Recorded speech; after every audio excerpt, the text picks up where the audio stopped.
Okay. I think we'll proceed this way, Alan Stefan. So just to quick check, who are we missing? Hello, everyone. This is just a sound check to make sure everyone can hear me. We will be starting the webinar in about 5 minutes. So please stay tuned. Okay, good morning, afternoon, evening from wherever you are. A very warm welcome to all our guests and participants. I hope you're all keeping safe and well. My name is Abdul Qadir Ben Brahim, and I am the program coordinator for the Making Finance Work for Africa partnership. We are very pleased to be part of this virtual event to formally launch the new Trade Finance Transaction Guarantee. This is a new trade finance instrument that the African Development Bank can now count as part of its trade and commodity finance product suite.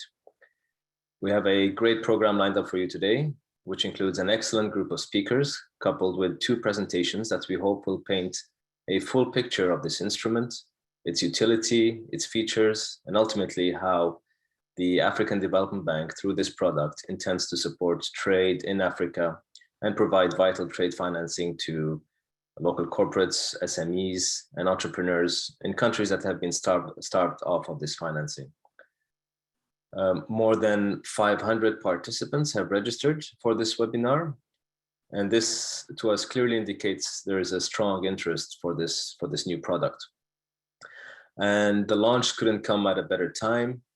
The COVID-19 pandemic has already significantly disrupted the capacity of banks to supply trade finance and their customers access to it.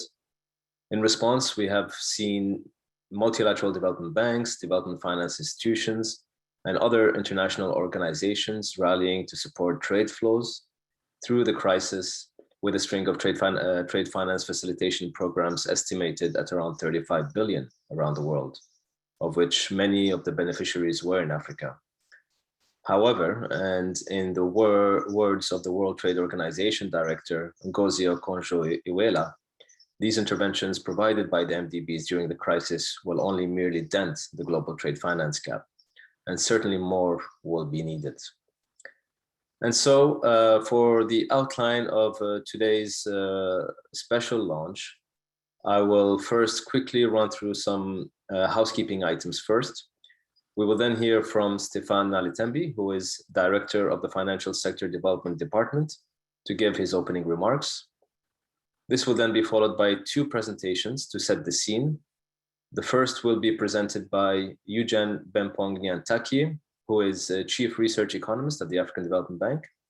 Eugene will present the challenges the banks face in accessing trade finance in Africa and the findings of the recently released Trade Finance Report. The second presentation will be given by Charles Orwothwon, Senior Investment Officer at the Trade Finance Division at the African Development Bank, who will give us an overview of the new transaction guarantee instrument. We will then move on to our panel discussion, which I am pleased to moderate, and which will feature an excellent cast of panelists representing multilaterals, confirming bank, and 2 issuing banks. We will then open the floor for Q&A, and then hear once again from Stefan Nalitembi, who will give the closing remarks. So very quickly, just to go over the housekeeping items, today's session is scheduled to last 1.5 hours. All microphones will be muted automatically to ensure the highest quality experience throughout the webinar. You can submit your questions using the Q&A feature, which should appear in the bottom of your screen. We invite you to submit your questions anytime during the webinar, and we will try to address them at the Q&A. Simultaneous translation is made available in English and French, and that feature is also appears in the bottom of your screen if you click on the interpretation button. The webinar recording and presentation will be made available both on the African Development Bank's website and also on the Making Finance Work for Africa website. And we will email it to all participants and registrants. Finally, we would like to kindly ask you to please take a few minutes at the end to fill a survey, which should appear as a pop-up once the webinar is over. Right, so now I would like to give the floor to Stefan Nalitembi for his opening remarks. Stefan, the floor is yours. Thank you, Abdelkader, and distinguished panelists, partners and friends of the bank, participants joining us from across and outside the continent, colleagues, ladies and gentlemen. Allow me on behalf of the African Development Bank to warmly welcome you all to the launch of the Transaction Guarantee Instrument to the market. This instrument will enable us to provide up to 100% cover to confirming banks for non-payment risk taken on trade transactions originated by African issuing banks. We're very excited about this new instrument as it offers us the flexibility to use our strong AAA rated risk-bearing capacity to increase access to trade finance on the continent. Our target end users will be women entrepreneurs, environment-friendly enterprises, SMEs, and local corporates through the support of participating local banks. Priority will be given to low-income and transition states, which represent 37 of our regional member countries. Since inception of our trade finance program, the Bank's Risk Participation Agreement, the RPA, which guarantees up to 50% of non-payment risk cover to local issuing banks, has achieved relatively good development impact through its support of multi-sectoral transactions across the continent. However, we believe we can do more. Therefore, in an effort to enhance our trade finance product offering and to better respond to evolving market needs, we're proud and excited to include the transaction guarantee in our product offering to the market. Transaction guarantee will help us address the persisting trade finance gap, which at over $90 billion remains excessively high. We're mindful that more or less similar instruments to the transaction guarantee are already being deployed in the market by sister DFIs such as the IFC and African Bank, who are joining us today for this launch.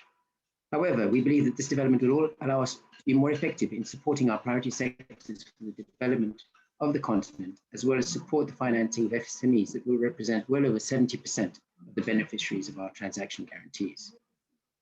The bank therefore remains committed to playing a critical role, both as an enabler and a partner, to support financial players that are active in promoting greater trade among African countries. Our efforts in this regard have become even more relevant in the larger than expected negative impact of the COVID-19 on the continent's drive to industrialize and become more integrated. I am therefore optimistic that by enhancing the trade facilitation capacity of confirming and issuing banks, this instrument will stimulate positive spillover effects across many small traders on our continent.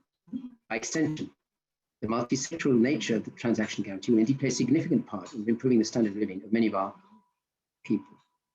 With these few words, allow me to emphasize how thrilled we are to have you all join us for this timely launch today.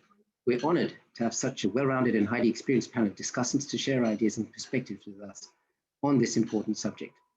I'm sure that the outcomes of today's discussions will contribute to our increased trade finance support on the continent. We look forward to working with you all as we implement this critical transaction guarantee instrument across the continent. Thank you very much. Thank you very much, Stefan. I will now turn to Eugene Bempong-Nyantaki, who is the Chief Research Economist at the African Development Bank, to present to us the challenges banks in Africa face in accessing trade finance. Eugene, the floor is yours. Yeah, thank you, Ben, and thank you, Stefan, and welcome everyone. So the presentation is just to provide you with a quick snapshot of the state of the trade finance market in Africa, and especially focusing on the supply side, highlighting the challenges that are being faced by banks, both issuing banks operating in the sector on the continent, as well as the confirming banks that support the transactions of the issuing banks. And in particular, I'll highlight some of the few, I'll talk about the unmet demand. And, when we speak to the banks, the key challenges that they face and how this instrument, the introduction of this new instrument can help overcome some of those challenges. So next slide, please. Next. So from 2011, we've been collecting data from banks across the continent, and in our overall sample, we've interviewed over 1,000 banks across all regions of the continent, and we've come up with the size of the trade finance gap for over a decade now. Getting up to 2019, and so you can think of this as the size of the you can think of this as a benchmark of the trade finance, unmet demand prior to the COVID-19 crisis. And what we see on average is that the trade finance gap started when we started tracking it was quite high, almost $120 billion a year, and we've managed to bring that down, and we recorded the lowest value in 2016 of slightly around $70 billion. In the most current year that we have the data for, the trade finance gap for 2019 is estimated about 82 billion. And while this represents significant progress from where we started from 2011, it still remains quite high if you look at Africa's role in the global trade market. So reports issued by ICC indicates that, and the Asian Development Bank actually indicate that the global trade finance gap is about 1.5 billion, right? So if we take Africa's share of that, Africa's share of the total trade finance gap is about 5.5%. And while that may sound small to you at first sight, Africa's share of global trade is only about 3%, right? So if you do the ratios, what you see is that, relative to the size of Africa's contribution to world trade, the trade finance gap is actually quite large. Next. So we talk to banks, and we try to understand what are the driving forces that shape the dynamic of the trade finance unmet demand evolution. And in particular, we are interested in knowing why the gap came down from 120 billion to almost 70 billion between 2011 and 2016. And some of the issues that were cited included awareness that is being created by DFIs around the importance of filling the trade finance gap. So if you look at the past few years, almost all the major DFIs that participate in the trade finance sector, the AfDB, AdB, ICC, IFC, CDC, and others have raised significant attention about the state of the gap and how it really impacts Africa's trade. So this has contributed in attracting funding to the trade finance sector. And part of the reason why the gap has fallen, is also due to the fact that the continent's trade, starting from 2013, has been lower than what it was previously. So this means that the demand for financing is not as large as before, and you can think of it as a cycle where the lack of access, really sort of stifles the region's trade, and then discourage some of the exporters and importers from participating in trade finance in general. But one of the important things we are also interested in knowing is why the gap has started going up since 2016, right? And then when we talk to banks, a few things stand out. One is anti-money laundering scheme, regulations that have been introduced, making the work of banks more stringent and expensive. So for SMEs in particular, where the transaction volumes are small, but the due diligence cost is high, most banks tend to shy away from those sort of transactions.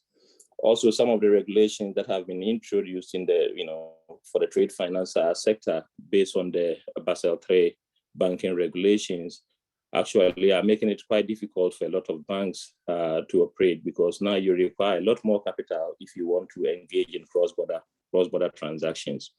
So previously, between 2011 and 2013, we had about 90% of the banks we surveyed taking part in trade finance activities to some extent.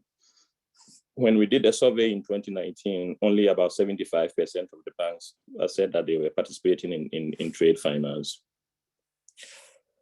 Next, please.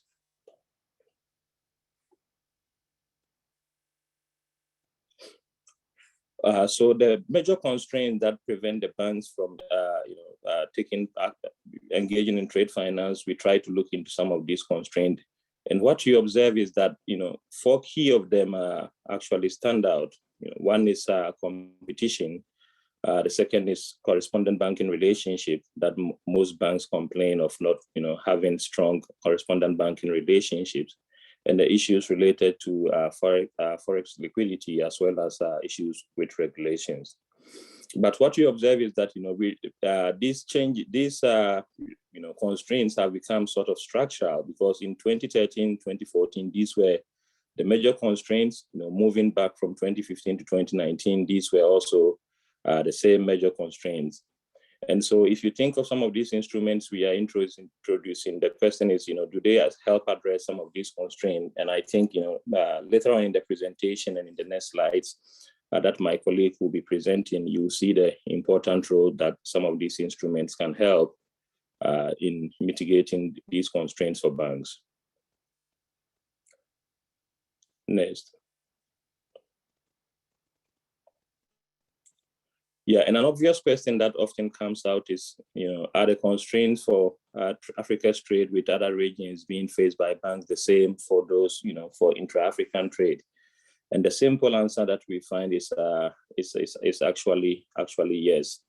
And if you look at the banks, and if you disaggregated them by ownership type, what you observe is that, locally owned banks, that is banks in Africa with no foreign ownership, actually, struggle quite a lot to have correspondent relationships, and also again the issue of competition, as we understand them to be often less productive relative to foreign-owned banks. So the challenges facing intra-African trade finance is not very different from those facing trade finance in general with other regions of the world. Next. Next slide, please. So when we talk about, no, you are going back, sorry. Okay, next. Yeah, two slides forward, I think. No, you are going back. You are going back.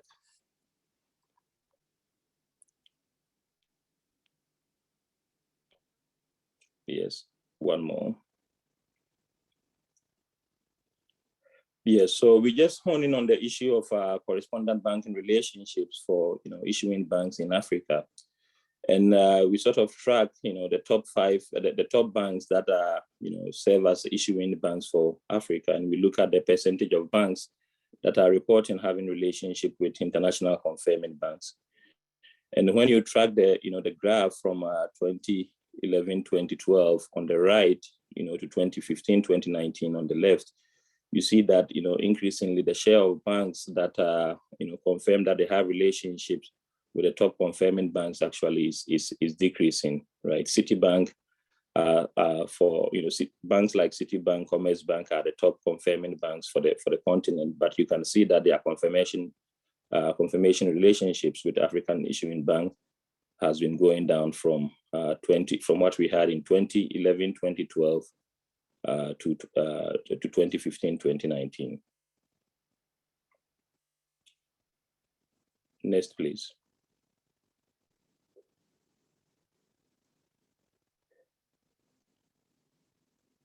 One more forward. Okay. Yeah. And then again, we look at total confirmation by the top 5 banks, that is in terms of the volume of activities they confirm for African issuing banks. And in 2015, when we started tracking this data, these banks were confirming about 63% of transactions issued by African, African issuing banks. But then you see the trend is, started going down from 2016. And part of the reason is that the de-risking process that, most of these international banks are facing because of these Basel, new Basel regulations, making them, sort of, when they start this de-risking process, they see Africa as one of the riskiest environment. And so, some of the issuing banks in Africa, the relationships are severed, at the first sign of trouble. next.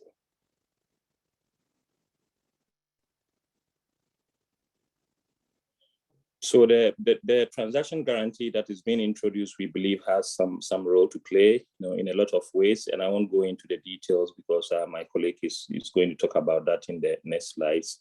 But at the very least, we see a few potentials that this new instrument can help address some of the gaps. One is crowding in corresponding banks and helping them increase headrooms for African issuing banks. They could also be used as an instrument to help target underserved markets, particularly in areas such as SME trade financing, where rejection rates tend to be unusually high, and also serve as a springboard for capacity building for some of the, some of the issuing banks that operate on the continent with severe, both liquidity constraints as well as limited confirmation relationship with international correspondent banks. So thank you, and I hope this provides you with a good snapshot of the trade finance market in Africa, and I'll pass on to my colleague. Thank you. Thank you very much, Eugene, for setting the scene nicely, and for reminding us once again that the trade finance gap is a persistent issue. And many believe that the gap has, of course, since widened with the pandemic. So I think I would like to now call on Charles Orwothwon, who is a Senior Investment Officer at the Trade Finance Division at the African Development Bank, who will give us a presentation on the new transaction guarantee instrument. So Charles, the floor is yours. Thank you, moderator and distinguished panelists. I'm not going to use the video because it's affecting my bandwidth, so I'll use the audio. Just to begin with, to re-echo what my colleague presented, the trade finance guarantee instrument basically is AfDB's way of responding to the needs of the market, given the trade finance, a substantial trade finance gap that has been established through our various research that we've published through the years. So the question that remains is then, what is a transaction guarantee instrument? And I think the definition is more conceptual to the AfDB. And therefore, I would say that a trade finance transaction guarantee instrument is an instrument through which the bank can provide up to 100% cover to confirming banks for non-payment risks taken on trade finance transactions of African issuing banks. Please go to the next slide, please.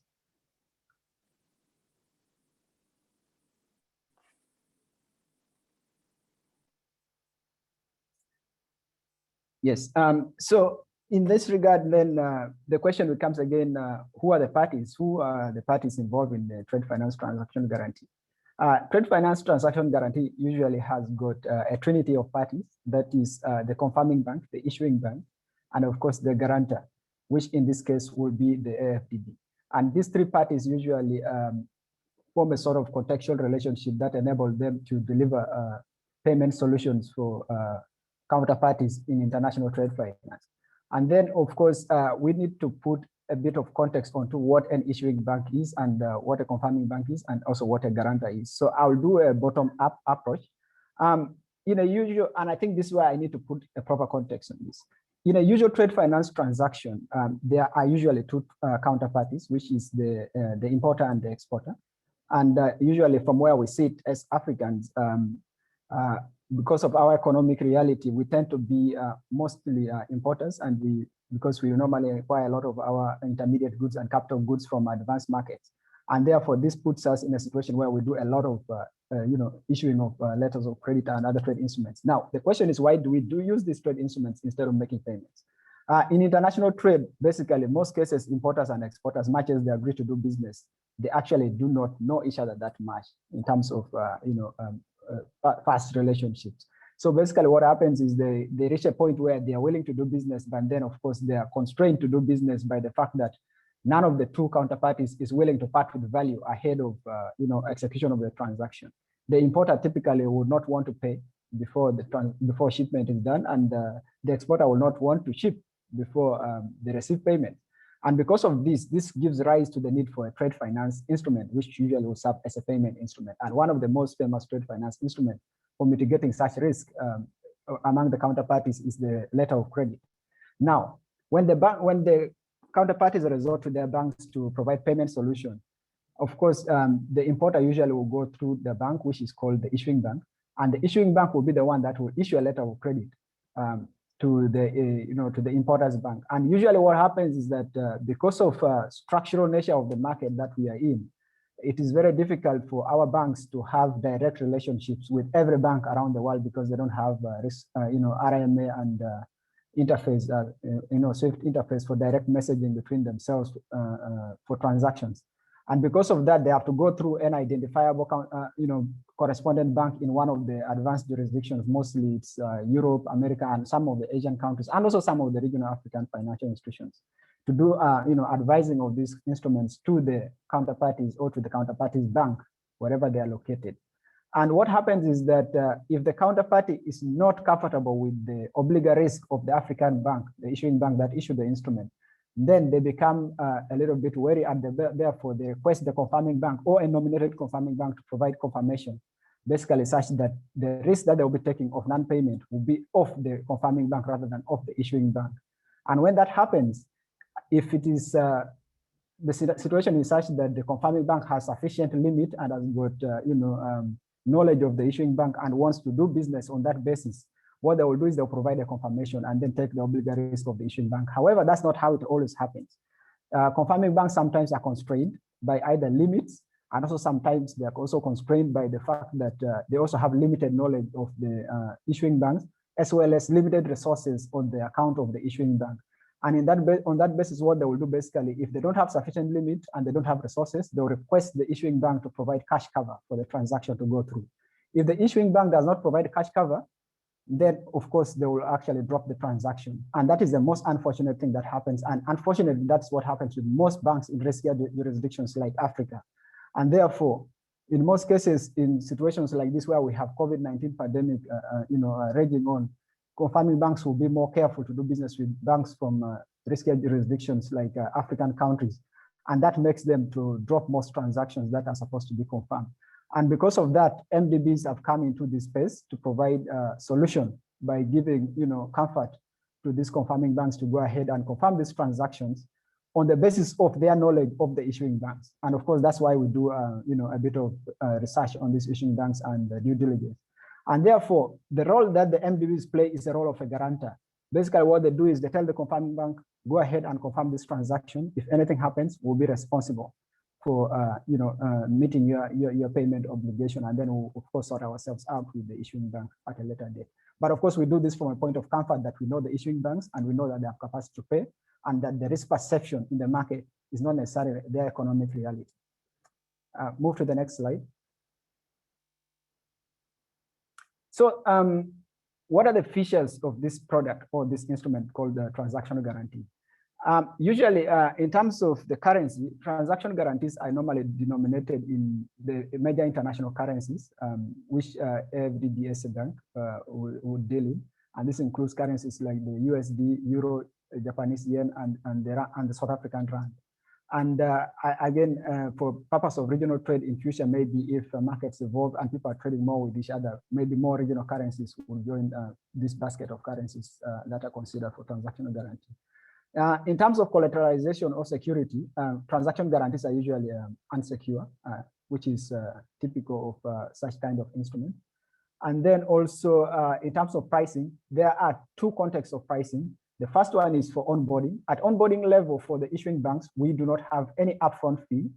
And also we do not have commitment fee charged to the issuing bank. But we have got a nominal appraisal fee that we charge to the issuing bank to basically cover our cost of doing due diligence.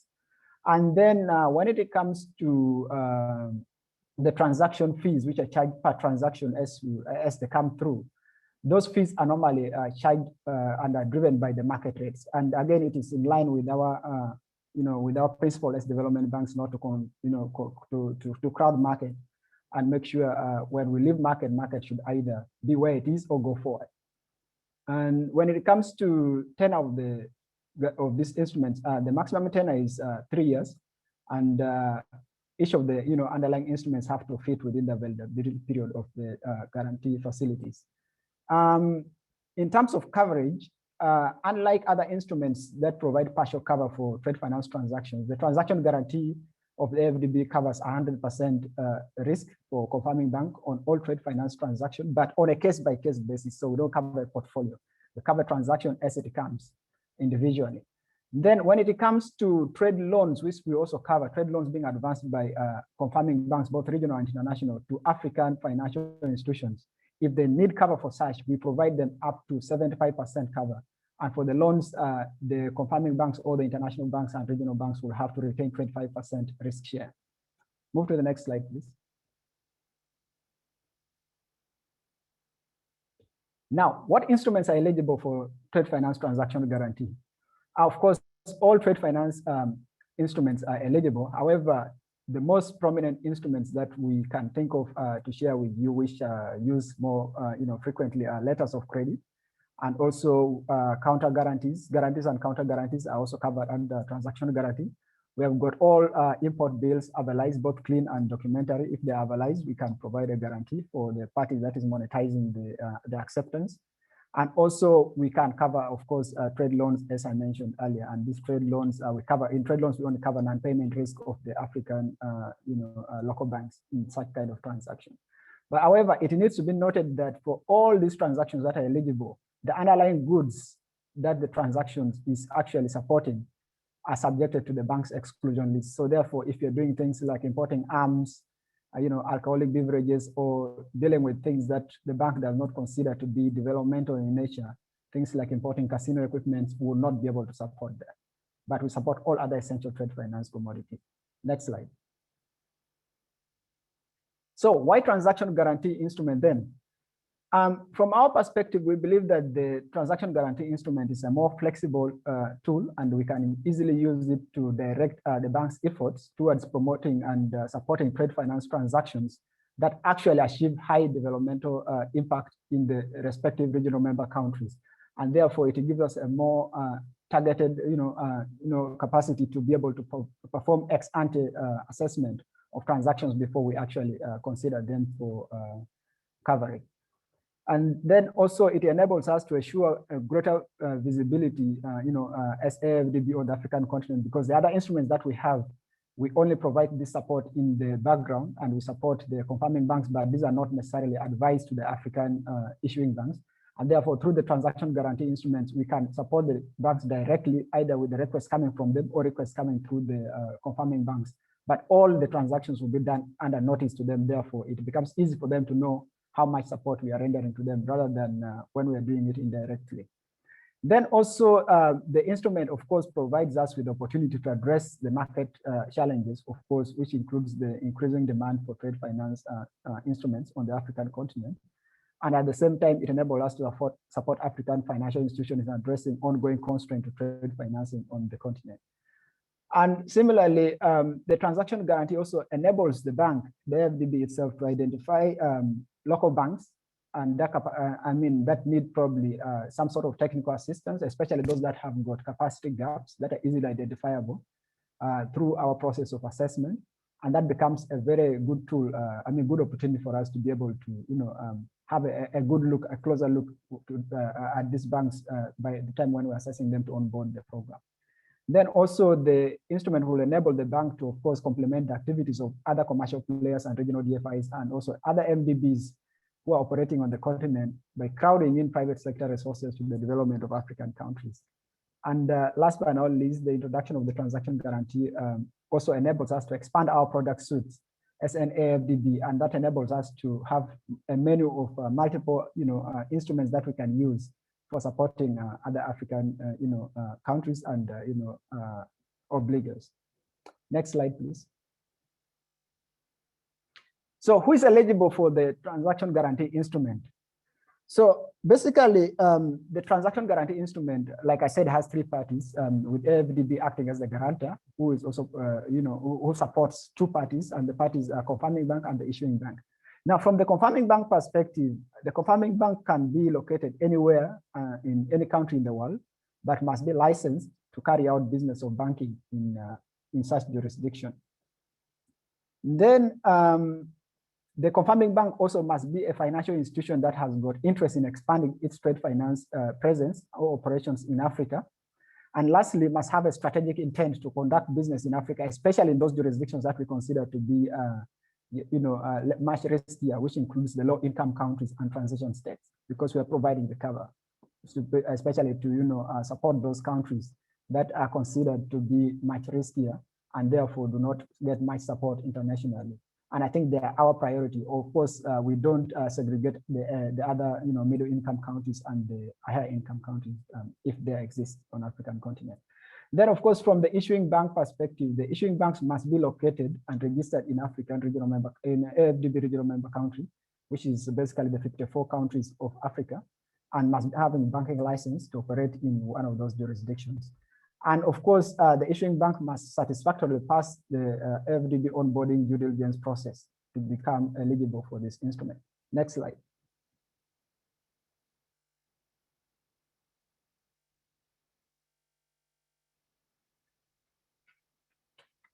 Next slide, please. So in terms of the transaction process flow, this is exactly what a transaction guarantee looks like.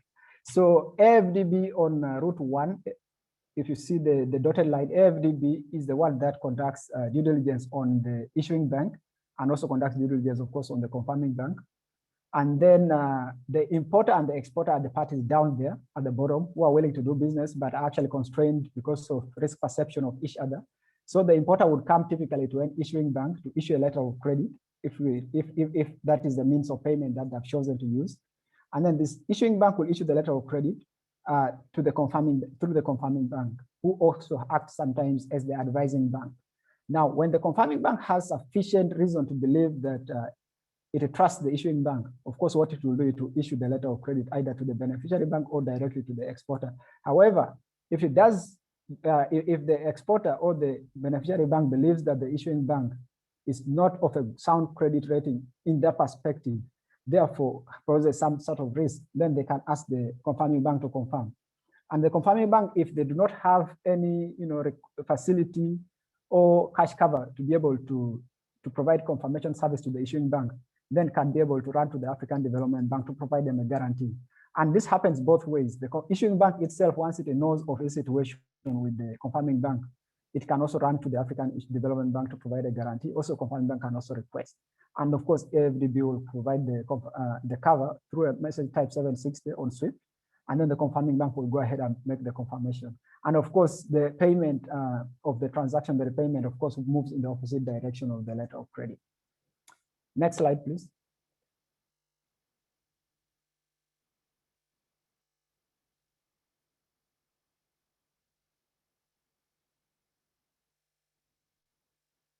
Yes, so in terms of onboarding process, how does one become a participant in the transaction guarantee instrument? So there are two distinct processes for the issuing banks and for the confirming banks. From the issuing bank side, the issuing bank needs to make a request to AfDB to become a participant in the transaction guarantee program. And then AfDB will undertake a due diligence process on the issuing bank. And this usually includes a site visit to assess their credit worthiness. And then after that is done, there will be an internal approval process that will take place. And then a limit will be established for the issuing bank in AfDB's book. And these limits are usually uncommitted and unadvised.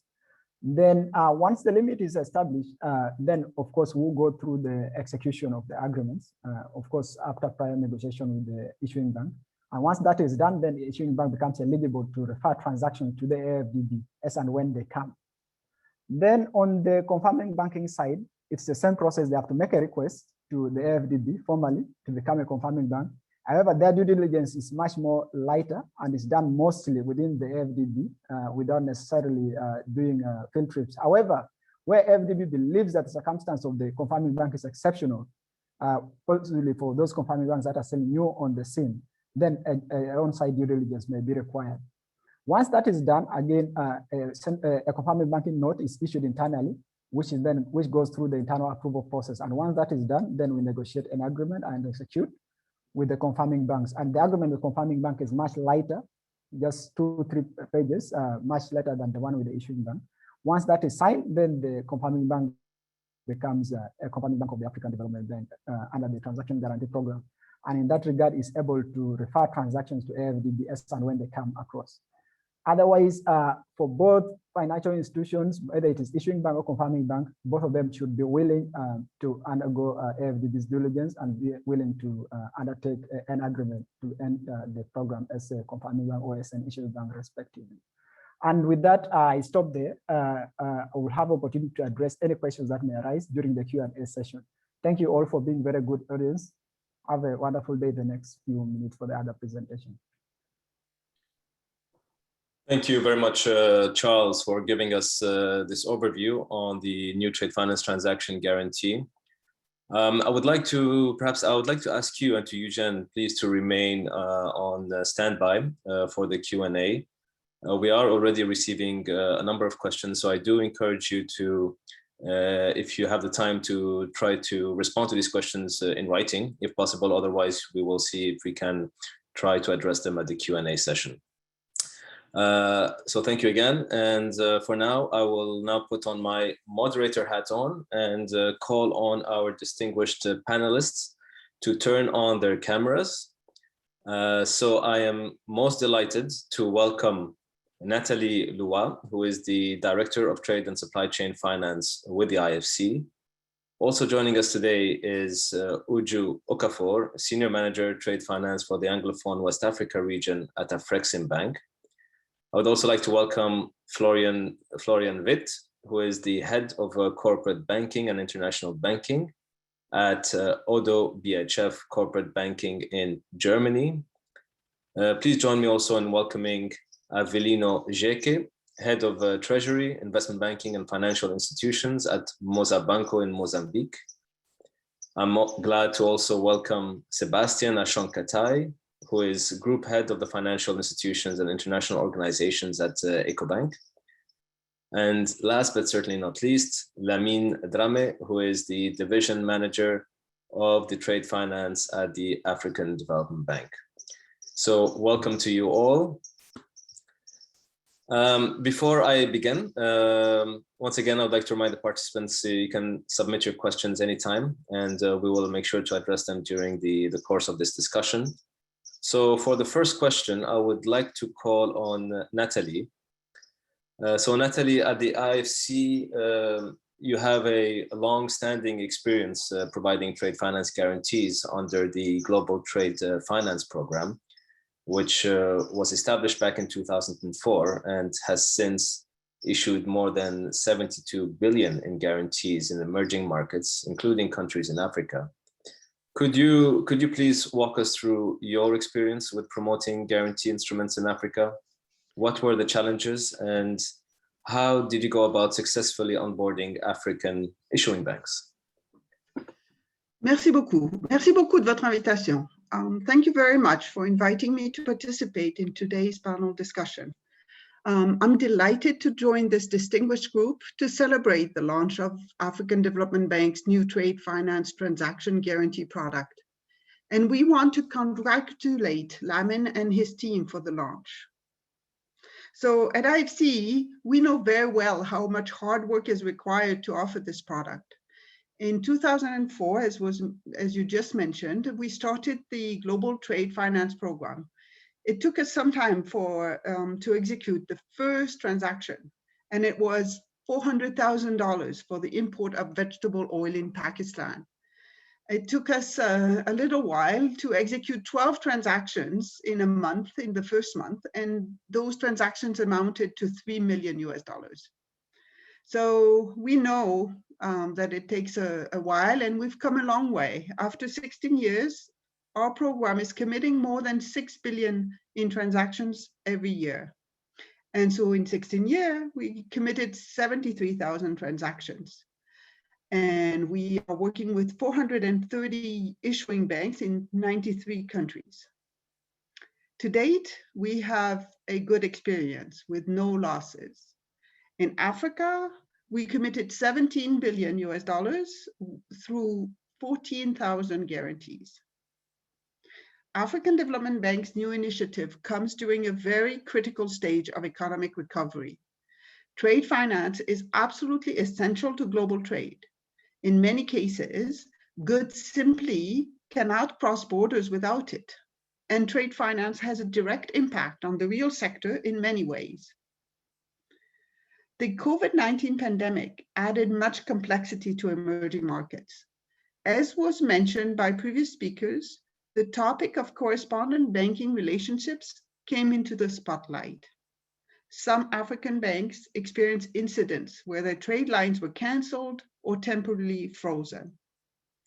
According to our recent survey, about 70% of IFC's GTFP network of banks in Africa mentioned that they experienced correspondent banking relationship stress during the crisis. So while the global banks are hesitant to remain active in emerging markets, the demand for trade finance support from our issuing bank network became really strong. And that's what makes the role of multilateral development banks critical, to guarantee trade transactions up to 100% in favor of confirming banks. So over 16 years, we have onboarded 120 banks in Africa in 37 countries, and we're still looking to increase our reach. There's always more to do. African banks are often facing some challenges in establishing the correspondent banking relationships. We started advisory services in 2006, and we added a training program for AML CFT in 2010. Recently, we have strengthened that training by adding a specific module on trade-based money laundering. And we have been trying to assist our partners to enhance their Know Your Customer KYC practices. We believe our advisory is also an important value addition that we can offer the issuing banks. And as was just mentioned by Eugene, Africa's trade finance gap is estimated at over $80 billion US. Banks are currently financing only 40% of trade. We believe that the collaboration among MDBs is important, and we welcome African Development Bank's new initiative and look forward to working together in these markets. Thank you. Thank you very much, Natalie, for sharing your experience, and which I'm sure will be highly relevant to all of us here, and for the African Development Bank as well, looking to originate trade flows and also include new banking partners, and particularly those in low-income countries and countries in transition states. I do want to perhaps dig deeper a little later on your experience, and it would also be great if you could share with us some of the lessons learned. So I will come back to you on that. But now I would like to turn to Uju Okafor, a senior manager at Afrexim Bank, with a focus on the Anglophone West Africa sub-region. So Uju, Afrexim Bank has a trade confirmation guarantee program, which includes a facility where Afrexim Bank confirms letters of credit issued by African banks on behalf of importer clients. Could you give us a sense a bit of your confirmation business? What has been your experience in rolling out that business, and also as a regional confirming bank, how do you see this transaction guarantee instrument adding value to your process? Hi, thank you very much, and welcome everybody. Thanks to the ADB, we're happy to be here on this occasion of the launch of the new product. Well, just like everyone has said, the trade finance gap continues to grow predominantly due to increasing reduction or withdrawal of trade lines, of course, by international banks more like, and this is as a result of the high cost of compliance and regulatory requirements in Africa. And you all know that this affects the trade flows, specifically in the plain vanilla trade finance businesses. So what we have done at Afrexim Bank is to leverage on our credit rating and our supranational status to de-risk the perceived risks and then unlock capital to support trade finance business in Africa. So it's on this basis and in this context that in 2018, we launched the Afreximbank Trade Facilitation Program, namely called AfTraf, that's AFTRAF, the AfTraf facility. So the reason why we did this was to enhance confidence of counterparties in the settlement of international trade transactions for intra and extra African trade. So under the AfTraf facility, it's an uncommitted revolving line of credit. It's a very flexible product. We offer about 5 products under it. So we have the letters of credit confirmation with optional discounting and or refinancing. We have the bank-to-bank irrevocable reimbursement undertaking. We have promissory notes and bills of exchange aval. We have issuance of various contract guarantees such as bid bonds, performance bonds, APGs, indemnities. And of course, we have the trade confirmation guarantee. So these are the products, the 5 key products that come under the AfTraf facility. The facility has a final maturity of 3 years. Tenure of each transaction is up to 360 days. Refinancing option is about 180 days. And in terms of risk coverage, it covers issuing banks risk up to 100% of the transaction amount. Now, you know, we're interested in Africa, we're an African bank. However, for eligible banks for this product, there are banks in Afreximbank member countries, as well as banks outside of our member countries, subject to the line being used to support imports from a member country or imports from a shareholder in a non-member country. So we've tried to make it flexible so that it will be easily utilized and all that. So what we have done, our experience in the rollout. Now, when we were going to roll this thing out, we knew, first of all, resources was very important. So we first of all internally put up a fully fledged, equipped trade services team with the best of the experts that you can think of. So we have a full-fledged trade services team. Then we went on with stakeholder engagements. We needed to engage all the stakeholders, the various governments, the banks, the financial institutions, the exporters, the exporting banks. And then, of course, we had a roadshow, the whole of Africa. So we had roadshow in Anglophone West Africa, Francophone West Africa, Eastern Africa, Southern Africa, Central Africa, talking about the AfTraf and creating awareness. Now, in terms of performance and feedback, what we have seen, we've seen utilization grow. From 2018 that we launched, I think in 2019, we did over $800 million of LC business. By 2020 was a COVID year. It was a very tough year. We did over $800 million in spite of the COVID, you know, and the figures have been growing since it was launched.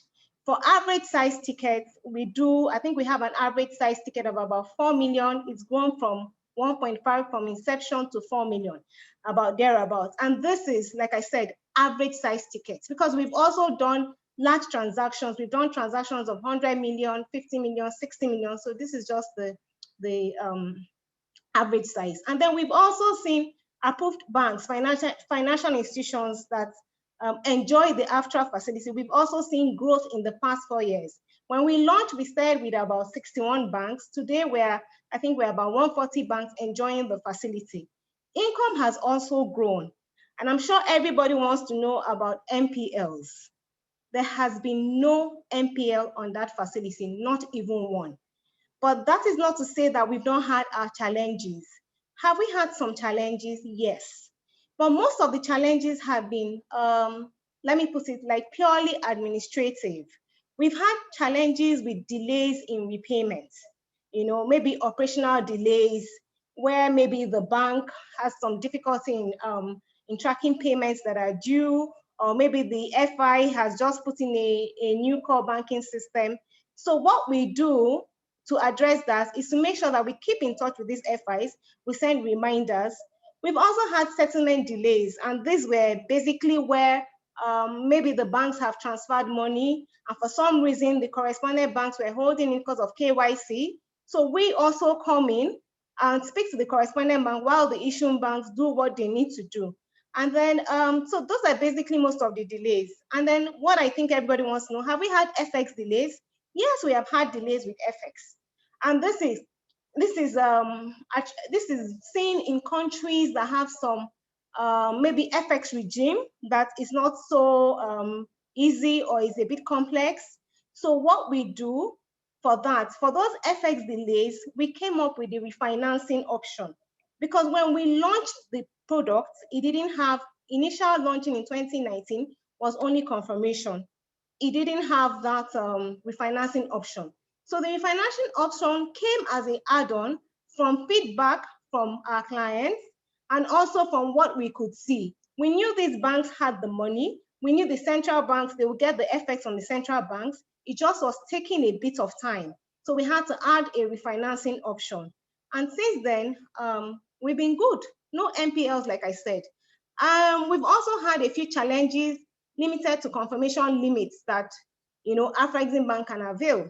And these constraints are being brought about by, of course, the single obligor limits and the fact that in establishing limits for the banks, we take into consideration the capital structure of that institution. We look at their balance sheets. So no matter how hard we try, at some point, we would have constraints with limits. But what we've seen, even with these institutions where we have constraints for various reasons, we actually see the business growing. So the demand we see, the demand of transactions, the demand for confirmation limits and all that is a lot higher than the supply of the lines. So with this kind of programs, with what ADB is launching today, it then means that banks like us can also, even where I have limited room, I can work with ADB to do more. It gives me more capacity, as a confirming bank. And of course, as a regional confirming bank, I see the ADB transaction guarantee adding a lot of value. The value addition I see is, first of all, I have the comfort that I have a reliable partner behind me. I can take more risk without requiring cash to cover. So there is room for collaboration with banks like ourselves, with banks, regional banks, with DFIs like ourselves that provide confirmation.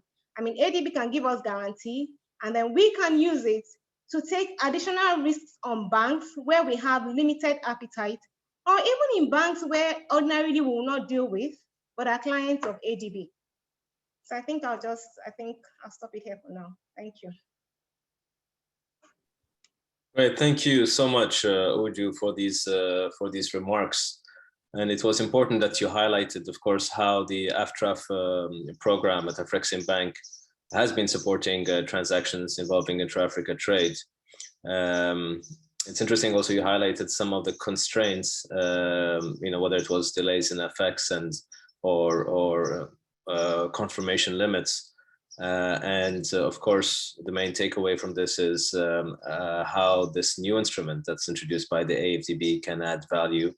Of course, having a reliable partner, a AAA rated institution, and to be able to take more risks, of course. So I think there's a lot of complementarities there. So thank you very much for highlighting that. Florian, I would like to now bring you into the discussion. So Odo BHF has a long-standing experience in trade and export finance. And of course, you place a very strong emphasis in frontier markets, including in Africa. Could you talk about how you see your role facilitated by the introduction of this African Development Bank's transaction guarantee instrument? Of course, particularly from a confirming bank's perspective. Yeah, with great pleasure, Abdelkader, thank you. But as much as I'm happy to respond as a confirming bank, let me express something that I consider very important. Today, it's not the first launch of a trade finance product from the African Development Bank. I very much remember very well, by the way, the first launch, which was done in 2013 with a trade risk participation program. And I remember that I assisted already this launch in my previous role when I was head of Africa in Commerzbank. And we signed it physically at that time. I remember the first agreement in Marrakesh. So honestly, Marrakesh is much nicer than a digital conference. And I'm hoping to come soon back with my team here from ODO BHF to your next annual meetings, and that they will hopefully be in a physical format, that is something I'm really looking forward. And I have fond memories to your annual meetings in Marrakesh. So that was already a big step forward at that time. In this context, I also would like to extend my thanks, well, first of all, to Stéphane Naletampi, who trained me African finance already in 2002 in AfDB, but also to Tijani Babatunde, Charles, and Lamine.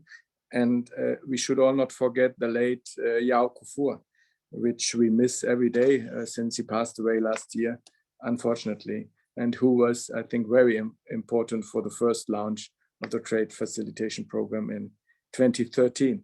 So coming back to this transaction guarantee program, ladies and gentlemen, for me, it is a kind of natural next step. I consider it as a confirming bank as something that has been very well designed, both for the issuing banks, but also for the confirming banks.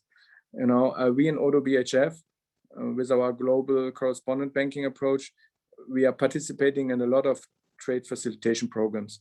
I mean, Uju just spoke about the one of Afrexim, where we are partnering with, but also Natalie with the IFC, we're working globally, EBRD, Asian Development Bank. So we have incorporated that into our DNA. But for us, it's always important, does it make sense for the region or for the counterparties we are working with? And I think AfDB has this time, again, designed a very good transaction guarantee program, which we will soon implement and further on also provide incentives for the banks, for the issuing banks who are using the program, for instance, in terms of capacity building.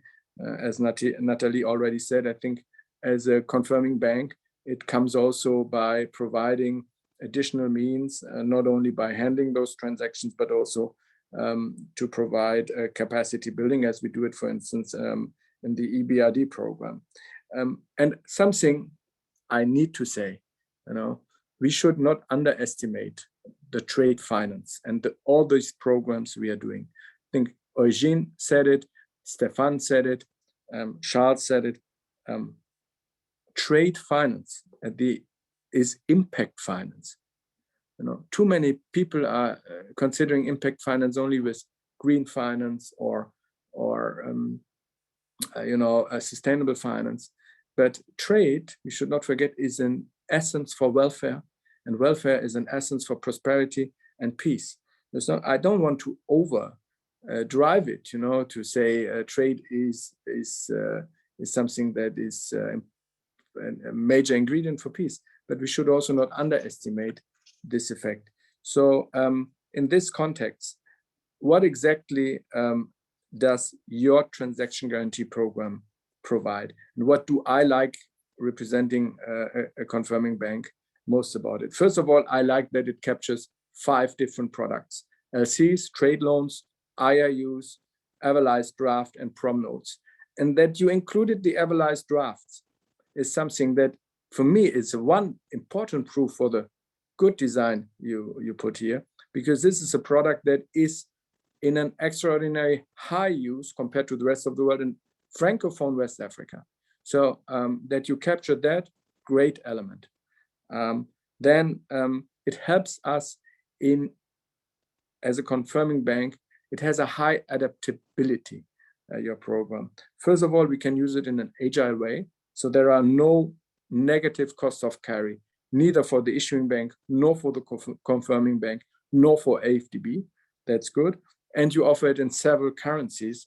That is also a feature that I appreciate very much. Eugene has already mentioned it in his remarkable presentation, that there is a trade finance gap. And it's not, the trade finance gap may not always be the reason, because confirming banks or the banks in the OECD countries may not like the risk at all, but they may have limitations. We all have to work within the regulatory environment, which has become in our countries extremely complex. I'm coming back to that in a few minutes. So we may have limitations by size, by countries, by products. There is a lot of inner bank competition about RWA, where to allocate the risk-weighted assets. Is it more in investment banking? Is it more in commercial banking? Is it more in retail banking? So there might be considerations that have nothing to do with the risk that is inside the transactions per se. We as a mid-sized player, and in trade finance, we are seeing more and more mid-sized players from the OECD countries coming up, and also affiliates of banks like EcoBank, who have affiliates in Paris, who are also participating in trade finance and also confirming bank, what we appreciate. For these mid-sized players, can always even be an issue that the guarantor exceeds limits. So if this program is too successful for us, we may reach a limit with African Development Bank in our exposure as a guarantor as well. So the CRR2, so the Capital Regulation Directive of the European Union, just has been implemented and has an important factor there. So diversifying the guarantors in trade facilitation programs is important for mid-sized banks. So, and for the banks who have not been that familiar to the risk in Africa, it may help them, to get in touch with African banks. And I saw one of the comments, early comments of Joël Patenaude, which I share the comment, who said, and I think it was in one of the first contributions here, that Africa is perceived as a higher risk. Personally, I agree with Joël, who said this is not the right expression. Africa is not a higher risk. Africa may be wrongly perceived as a higher risk, but I can only share what Uju said. I've not been disappointed. I've been disappointed from other parts of the world, but not from the African continent so far. And this program may help to convince those people who have not made their experiences. It's always easy to speak as an experienced person who has done trade finance in Africa for almost 20 years, but we need new entrants, and it can help the new entrants, to get familiar with market practices and customs in this business. So unfortunately, this risk perception is a reality, and I'm saying that again, it's always easier to speak with the experience you have. I mean, we are working with more than 40 countries, almost 200 correspondent banks in Africa. So we have a variety of experiences, like Uju said it. So even if there is a friction in a transaction, we always find a solution with our correspondent banks, very practical. So in a nutshell, what is for a confirming bank important? It helps you managing your risk-weighted assets. It helps you to manage regulatory requirements on the substitution of guarantors, so CRR2 as a reference word. It helps with agility in responding to the needs of the correspondent banks in Africa. It helps, by the way, also in cementing the relationship to the AfDB and to benefit also from the reputation and the strong AAA rating. And I would say also, in case of need, the severeness of African Development Bank in a case of a situation where it's maybe a bit hotter. And then a last very practical element. Yes, we all like cash-covered letters of credit, but in particular when they are in euro, they may become very, very expensive, because the issuing bank could use a cash cover for something much more important than covering an LC. And during the negative interest rate period here, which will persist in Europe for the coming years, the confirming bank must carry a lot of negative interest fees. which we usually do not want to overload to the issuing bank. So the trade finance guarantee can play an important role here.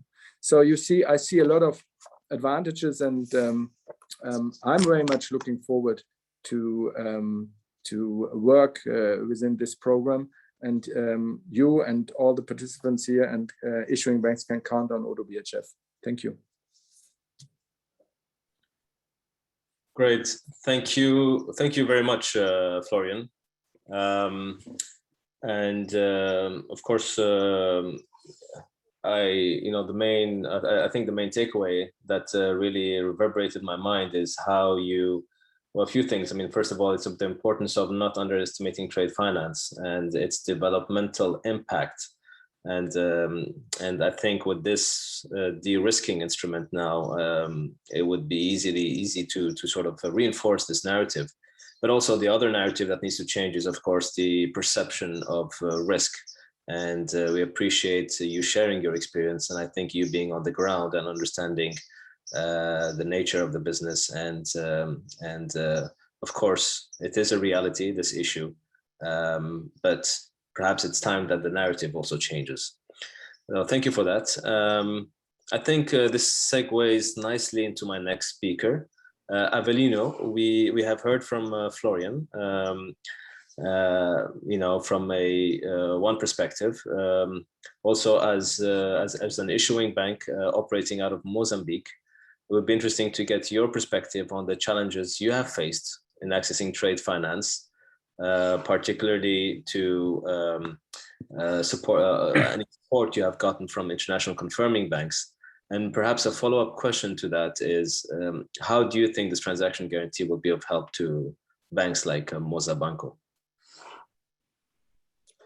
Well, thank you, Abdelkader.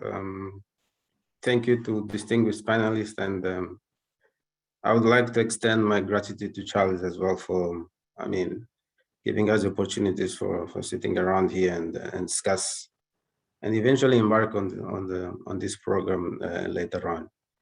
My compliments all to all the audience for this participation. Well, from Mozabanco in particular, and for Mozambique, sitting out here in the southern part of Africa, I think this is a typical example of the issuing banks who experience challenges in accessing lines in order to facilitate their trade business. I mean, for the bank or the country itself, you remember that back in 2015, 2016, the crisis, especially in Mozambique, with the Suna bond crisis, we experienced a very difficult situation, in a sense that our credit risk profile was substantially downgraded, which paved the way for some of the CBRs that we had internationally started the risking from the country, from Mozambique itself, and particularly in Mozabanco as well, started feeling, difficulties in accessing lines for facilitating the trades, accessing correspondent bank in order to facilitate, payments abroad, and the situation was completely dire. In a sense that all the transactions that we had to carry through in a trade finance or even with the correspondent bank had to go through, cash collaterals and providing margins, which you can imagine that on a balance sheet point of view, it would, constrain our liquidity to operate and make sure that we could be competitive in the markets. We could continue servicing our clients in a sense that we could still be price competitive. So that was the scene that we were sitting on, prior to the years ahead. We have managed, or despite that, to make sure that we would continue operating in the markets. All of our transactions were particularly cash-based, cash margins with the correspondent banks, despite the fact that we have been managed throughout the years and so far to start alleviating some of these situations, because the track record that the bank has positioned itself throughout the years has been one, and I'm sure that going back to the words of Oju as mentioned, we haven't had any issue of default being the first in any whatever lines and transactions that we have managed to go through. So this was the situation that we're going through along the years. I think that with the transaction guarantee that's now it's coming our way. I mean, it gives us an opportunity and a great opportunity to leverage on our activities, on a sense that accessing confirming lines which will then being uncollateralized will free up our cash flow in terms of liquidity with the correspondent bank that we're sitting on. We'll be able as well to augment our volumes, because you can imagine that if you are liquidity constrained, you aren't able to place enough cash covers with correspondent. Obviously, I mean, your volumes with your clients, you aren't able to provide as much lines and as much opportunities that would arise and eventually that you would like. So this is a step ahead in terms of opportunity that's open up, not only in the sense that you'll be able to augment your volumes, eventually you'll also be an opportunity to pave way for exposing yourself as a bank for other relationships that eventually through the transaction guarantee and through the confirming banks that are willing to take the risk from Mozambique via this initiative, I mean, we'll be able to assist. So there's I think an opportunity and a big opportunity that comes around, and I would also like to congratulate the initiative from the African Development Bank, which is a very step ahead in a sense that countries like Mozambique or eventually banks like Mozambique, I mean, we are the fourth largest bank in country, even by assets and by branch network, but still, because you are predominantly, and we are predominantly a Mozambican, let's say, ownership or shareholding, you don't have the backing of a foreign shareholding sitting in Europe or in America, who would eventually make way for you to access those international markets. So initiatives like these are very well welcomed, and I just have a very good notes on the way that this transaction has been put forward, and will provide greater room for banks like Mozambique to be able to challenge the international world. I think that's the scene that we'd like to present on that. Thank you.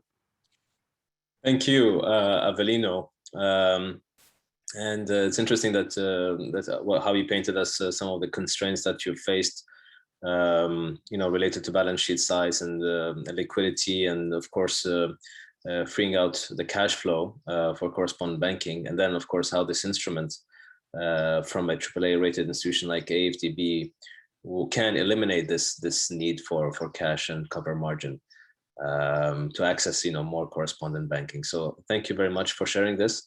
I will now call on Sebastian Ashonkatai,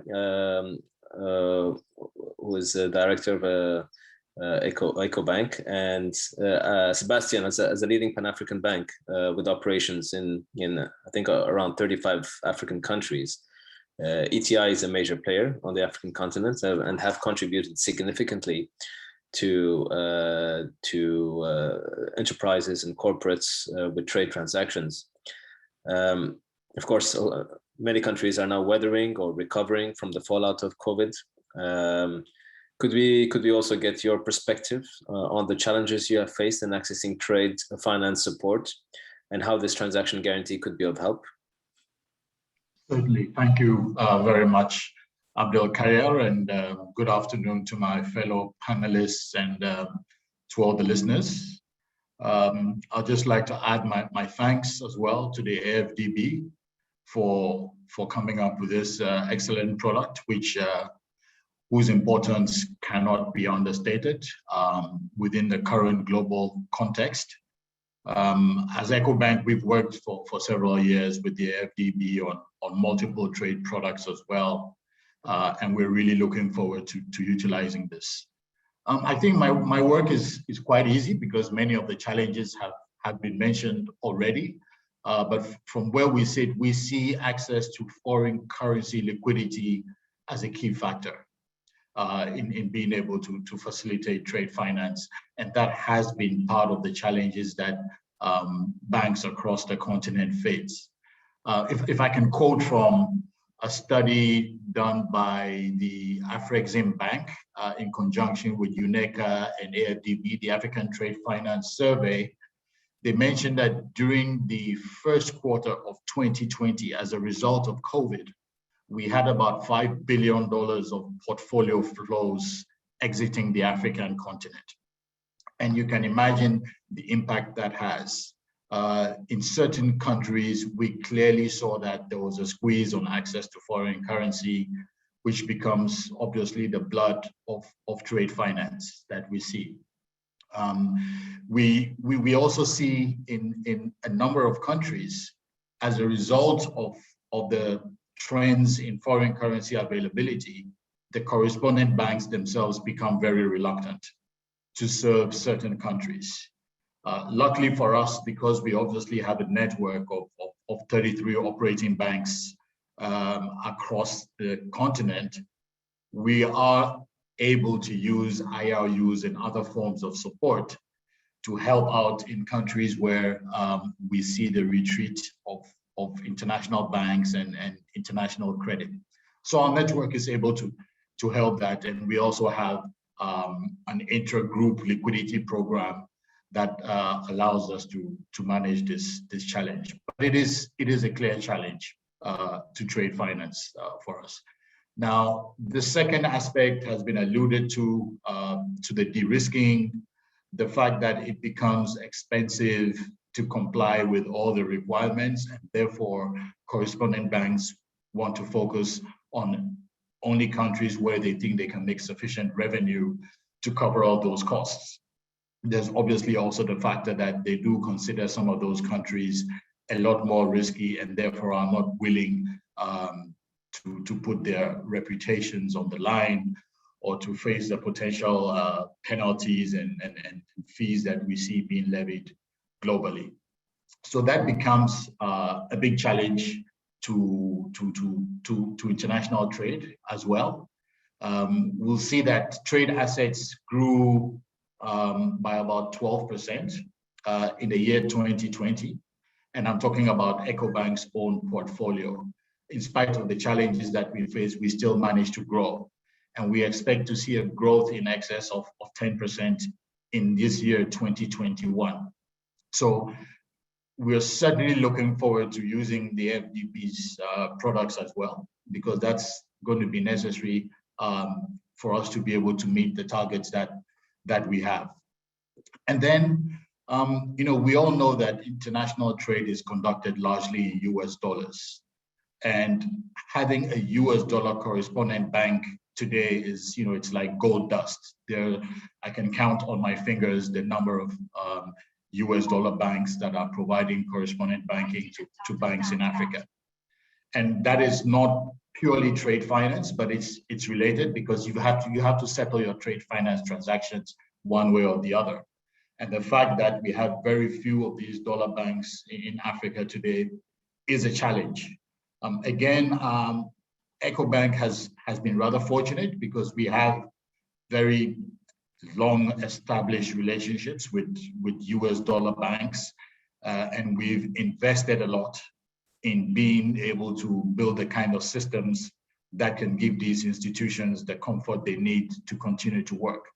But the truth is there are some countries today which are not even getting access to US dollar markets. So that's a key challenge for this trade finance business that we're speaking about. Now, how is AfDB looking to be able to help this? We've worked with guarantee programs over the years. We continue to use guarantee programs from a number of financial institutions, and we certainly need more of that. We see ourselves utilizing AfDB's product in as many countries as we can. As has been stated by several speakers above, it helps us to preserve our cash. We don't need to put up cash. It helps us to broaden our portfolio of correspondent banking partners, because it's our expectation that with this risk mitigant, there will be some increased number of institutions that will be coming to play within this field, in addition to the existing and the traditional players within this field. Natalie mentioned that correspondent banks are serving only 40% of trade finance. That should go to 80% with the use of tools such as this. We were using AfDB's risk participation agreement, and that is certainly also a mitigant. So we expect to continue to use these as well as using AfDB's product.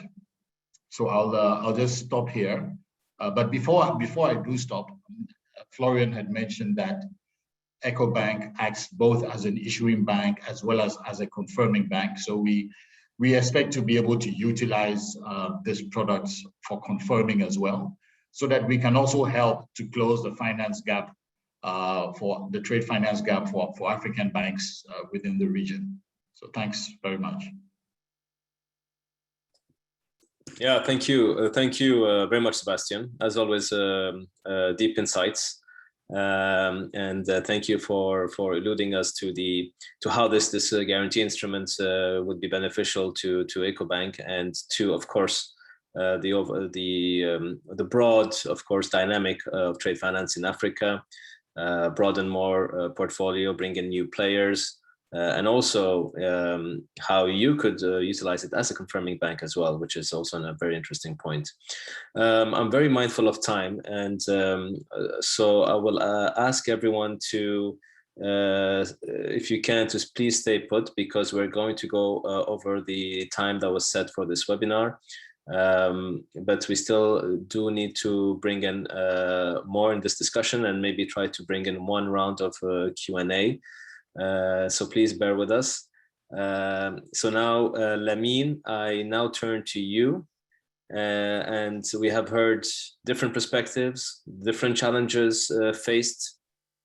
We're also seeing a market that is fast evolving, different uncertainties around economic outlook. And so on all of this, of course, the bank has a critical role to play in closing the trade finance gap, and particularly in low-income countries and other transition states. And so you're demonstrating that with the introduction of this new instrument as part of your trade finance product suite. Could you speak to us a little bit about your trade finance journey? How has it been so far at the AfDB, and how really the introduction of this transaction guarantee will change all of this? Thank you very much for moderating this session. It's a pleasure having such a diverse group of panelists, representing MDB, sister MDBs, DFIs, confirming banks, and issuing banks across the continent, and it's been quite engaging. And I know, my friend Florian mentioned Yao Kufo, lately Yao Kufo, who passed away last year. He was really the architect of the trade finance division and our program itself. May his soul rest in peace. Now, to your question, it's been a very exciting journey. For us, more like a labor of love, something that we really love to do, given the impact that it has on Africa and promoting trade in Africa. Now, our journey goes way back to 2008, 2009, the global financial crisis. At that time, AfDB was the only MDB that wasn't really present in the trade finance space. But then the crisis hit, and Africa and emerging markets in general, bore the brunt of it. At that time, it became necessary for us to do something. So we had to come up with a trade finance initiative, a $1 billion facility at that time. And of course, now having to use partnerships like IFC, Afro-Exim Bank, UBA, and others to provide guarantees as well as liquidity to banks on the continent. Now, that was quite successful. It was also an opportunity to earn very valuable experience, and hence in 2013, we decided to come up with our own trade finance program to basically support banks on the continent and to complement what other MDBs and DFIs are doing. So this was in February 2013, and as Florian indicated, Commerzbank was one of our first partners under the risk participation agreement, together with EcoBank as well as Standard Chartered Bank. Now, we initiated this with 3 instruments: the trade finance line of credit, which was mainly for local banks in the continent. We had a soft commodity finance facility for commodity aggregators, and our flagship instrument, the risk participation agreement, which many of the panelists alluded to. That has been a very useful instrument. And for us, starting off, it became useful to basically ramp up our interventions. And the RPA instrument was very instructive in that respect. Now, we supported close to 2,600 transactions with this, using 120 banks in Africa and in more than 30 countries on the continent. So it's been highly impactful. And as a result of success that the program basically achieved, our board of directors were happy in 2016 to turn it from a program into a mainstream activity. So a trade finance division was created dedicated to promoting trade finance on the continent. Now, the RPA has been a great asset, a great instrument in helping us reach many underserved markets, support SMEs, support certain critical sectors of various economies in Africa. But it works in instances where confined banks are willing to take risk on local banks and are able to. And these are 2 different things. There are times when you are willing to do so, but you are unable to because you are full on limits. And the RPA doesn't work when the confined bank is unable to take part of the risk, more or less have a skin in the game, because for us, we take only up to 50% of the risk, and therefore we expect our partner to take the other 50%. But when they are limited up on the local banks, or when for some other reason they are unable to take the risk at all, then the RPA becomes a blunt instrument. It is also not useful for international banks that are entering Africa for the first time. Banks that want to do business on the continent but don't have established limits. Because since we take only 50% of the risk, those banks are unable to partner with us. And hence, the trade transaction guarantee, which has really been motivated by the demand that we've seen from international banks who are not on the continent, want to come in, as well as from banks that are here, but that need more limits and are unable to basically take on the risks themselves. Now, it became clear to us that AfDB, just like other partners, should actually come in and complement our current product suite with something that is actually in demand, that the market needs to have. The TG is a very flexible instrument that will enable us to do more, especially in transition states and low-income countries, where the demand for trade finance services, especially confirmations, are even more dire. When the risking happens, the first countries to lose out are the small ones, the transition states, and the low income. Confirming banks tend to then stay with the more middle income, top tier banks. And so the smaller banks tend to be starved of financing. Again, it's also the fact that the TG is highly pro-cyclical and also counter-cyclical. At times when economies are growing, demand for trade is high, confined banks are looking for more limits. You can use this sort of instrument to really support that. But equally, when banks are scaling down, as it happened at the beginning of COVID, you need an instrument like this. At that time, the RPA is not useful because banks are just not willing to take the risk. So when you have a transaction guarantee instrument where you can provide up to 100% guarantee, you are able to step in and fill the gap that is being temporarily left by international banks. And for good reason, you can't blame them. When risks are high, first and foremost, they need to look after their balance sheet. But that's why we're here as AfDB, to fill in that gap, to provide the necessary risk mitigation support, to help basically change the perception. We spoke about the negative perception in Africa, and that I know Florian mentioned indeed that is not always the case. And Ugu also indicated so, that the default rates have been almost zero, and therefore the risk perception is quite higher than it actually is. So we are able to demonstrate all of that with this instrument.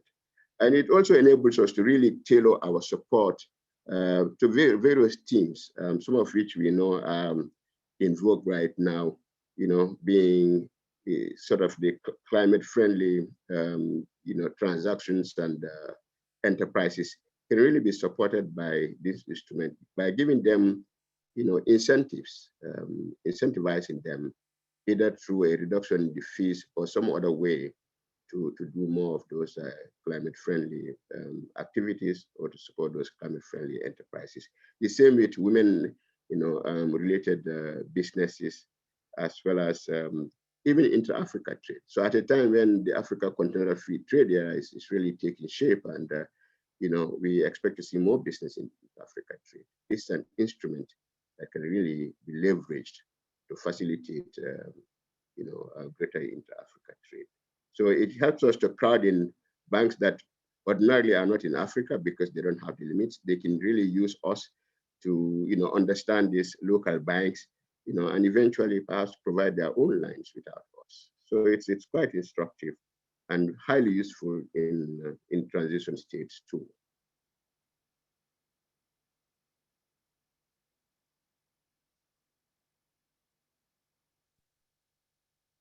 Thank you, Lamin. Thank you. Yeah. Thank you very much, Lamin. Excellent. This again, thank you for sharing the bank's experience and, of course, the relevance of this transaction guarantee. And the important thing you mentioned towards the end there, who stands to benefit from this, through this guarantee, in terms of the climate-friendly enterprises, will be targeted, particularly also those that are for intra-Africa trade, and also women-led entrepreneurs as well, I imagine, could benefit greatly from this, and would be incentivized really to trade more. Thank you very much. I'm very mindful of time, and I see that there has been a number of questions that have come in. Unfortunately, we'll not be able to answer them all. What I have done, just for the interest of time, I have maybe grouped two, 3 questions that I will maybe address to the panelists. And then there is a number of questions that came in related to the guarantee instrument itself. So I will address that to Lamin. So very quickly, there was a question perhaps on the, of course, the context of the intra-Africa trade and the AFCFTA, whether this instrument would be readily applicable to help with that, and also how can the various central banks, commercial banks, the DFIs can work together to really make sure that these instruments and other instruments as well of trade finance will be effective in the African Continental Free Trade Agreement context. Perhaps maybe this is a question I will address it to Uju, and of course feel free if others want to intervene. The other question that I've picked up is really on SMEs. So there's obviously the question is whether this so we know that this guarantee is a great alternative, but perhaps maybe for multinational corporates and large banks, how will this impact really small local banks and SMEs? I think this was discussed a lot, but I think it's important to maybe bring out how SMEs, particular local SMEs, will benefit from this instrument. And then perhaps a question to you, Lamin. There have been a number of questions on the eligibility criteria for this guarantee. whether you have the list of banks registered, questions around cost implications, the fees, which banks will qualify for these programs. We won't be able to answer all of these questions now, but it will be good to perhaps talk a little bit more in terms of the specificities of this guarantee and the eligibility in particular, and also whether there's going to be a capacity building leg to this program, specifically to medium-sized banks. So a question on AFCFTA, perhaps who wants to take this? Uju, do you want very quickly, in less than a minute, on AFCFTA? All right, thank you very much. So for AFCTFA, we see this product actually coming, being very useful, being very instrumental. Of course, AFCTFA encourages, we're trying to promote intra-Africa trade. For us in Afrexim Bank, under our AFTRA facility, we're already utilizing the LCs to establish the formal intra-Africa trade between different African countries. So like I said, there may be constraints. Maybe banks like us, we don't have sufficient capacity, we don't have sufficient limits. So partnering with AfDB on this will be very useful and very, very valuable, because it would allow us to achieve a maximum optimal risk distribution, and it would also allow us to play where we have those constraints. So indeed, it's going to be very useful. It's coming at the right time, and is going to be very instrumental and promote trade within the African countries. Thank you very much, Uju. The question on SMEs and perhaps also I will maybe quick round up to all the different panelists for a few last words to combine it with that. I know that, for example, Natalie, you mentioned in your experience how your product was able to, and you gave specific examples of how your product was able to really incentivize the different SMEs. Can you talk about some of the, in less than a minute, how do you think that will reach to the more local banks and local SMEs, and also maybe a few lessons learned? And then we can do a quick round table before we end this with the panel. Natalie?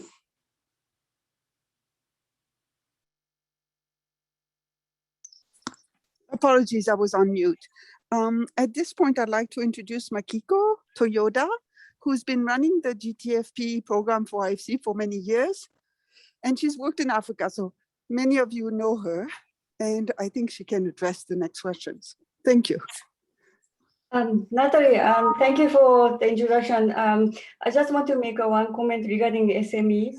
So this is IFC's great interest to serve SMEs in Africa.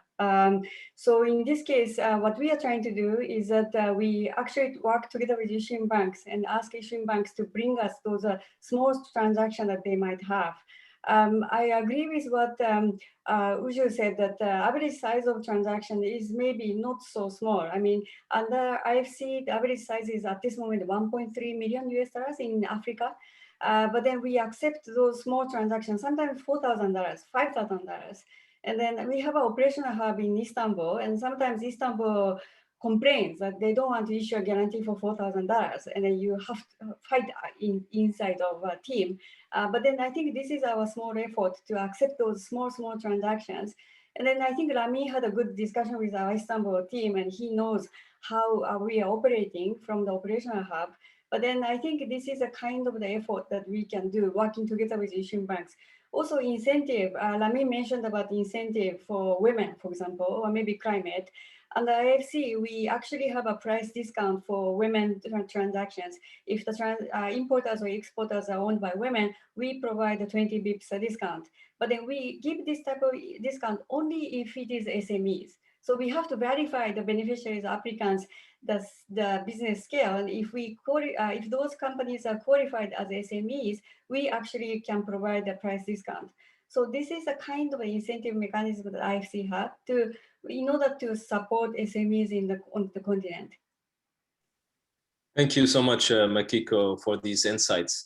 I'm going to jump straight to Lamine for this final remark, particularly just to provide a bit more meat in terms of how can a bank becomes a participant under the AfDB's TG program. There have been a number of questions around cost, around participation. So Lamine, perhaps in no more than 2 minutes, please, if you could give us a quick roundup about this instrument and eligibility criteria. Okay, so I think Charles spoke about the eligibility criteria for joining the program, either for the confining banks or for the issuing banks. Now, for the confining banks, it's more straightforward because we are not taking credit risk on them per se. They are more a conduit to support local banks on the continent who are obligors. So for them, it's pretty straightforward. They'll make the request. We will assess that quite quickly. And once that is done, then we'll move to the negotiation and the execution of the confining bank agreement with them. For the issuing banks, because we'll be taking risk on them, we will have to do our own due diligence, which will include assessing their credit underwriting standards, looking at their environment and social standards and how they abide by those. And then coming up with a credit note that will have to go through our system all the way to the board for approval. So they will make the request to us. We will then look at the document that they would have presented, then do a desk review, follow that up with a due diligence. Now this is virtual. Eventually it may be face-to-face to do a proper assessment of the institution itself. And at that time, and this is the difference between what we want to do now and the RPA, we will be able to ascertain the capacity needs of this institution, be that on just training on instruments or on the operations side. So we'll be able to determine their needs and see if we can tailor a capacity building facility, a TA, to support them. So once we go through the process of appraisal and the limit is set for this issuing bank, then we will negotiate again the issuing bank agreement and execute it. And it's only thereafter that they're able to bring transactions to us. Just to say that all approved issuing banks and confining banks will be posted on our website. They'll be publicly available so that issuing banks are able to see which confining banks they can work with, and confining banks will also be able to see which issuing banks we can work with. So that will be publicly available. Now, the other question was on the fees. The fees will be market-based. We don't want to crowd out confining bank business right now. So the fee will be paid by the confining bank if it is the confining bank that has asked us to provide the guarantee, or the issuing bank if the issuing bank is the one that has asked us to guarantee a confining bank. So whoever makes the request to AfDB for the guarantee is the one who will pay the fee.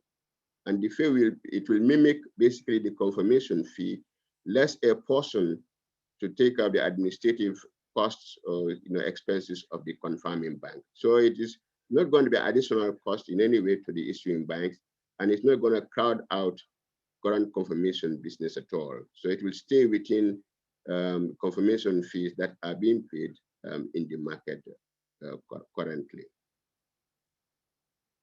Okay. Was that part of the question, Abdelkader, that I missed? Or? Thank you. I think that's it. That covers it for now. I mean, there has been a number of questions on the guarantee instruments, but I'm afraid we'll have to wrap this panel discussion. Apologies to Sebastian, Florian, and Avelino. We don't have enough time to go through a second round, but I want to really thank our distinguished speakers for your insightful contributions and really bringing to light some of the challenges of trade finance. And the opportunities of that the transaction guarantee can bring. So thank you all again very much. I would now like to call Stefan Alitembi to give his closing remarks. Stefan? Yes, can you hear me? Thank you. Yes, you can hear you. And I'd like to first of all thank all the panelists, Avelino, Florian, Uju, Sebastian, Nathalie, Makiko, And Lamine, of course, thank you very much for these very insightful and interesting comments. Of course, we know this is, and I'd just like to repeat what actually Florian said, this is the natural next step. It's taken us years to get the bank to understand that we should be doing trade finance, and I'd like to thank Lamine again. And of course, Yao was instrumental in us getting us to where we are today. And please do take note that we're very willing actors in this field. We're going to be working a lot with partners. We're going to be partnering with you. We'll be looking also at the capacity building aspect in our upcoming strategy to see how we can also complement what is being done. But we're definitely going to be focusing more on what we call the 37 countries that we have to deal with in the first instance over the next 18 months, which is really the fragile states and the LICs, which are really where the confirmation issues are more difficult to deal with, and where we have to make sure that we support the banking system and the trade and the intra-Africa trade. We've just got to make sure we can support it more effectively. So thank you everybody for joining us today. We're very happy, very excited, and the team is ready to go. Thank you. Thank you very much, Stefan. And I want to also thank the participants for your engagement and for listening throughout the webinar. Of course, we unfortunately, we didn't have time to address all your questions. However, we will attempt to address them later on virtually. So we will gather all the questions and then of course, assign them to the different speakers there and address them by email, and we'll find a way to address it. So finally, please, we'd like to remind you to not forget to fill out the survey right after this. Again, thank you all for listening in and for your participation. Until next time, goodbye and stay safe. Thank you. Goodbye. Thank you. Bye-bye. Bye. Bye. Bye. Thank you.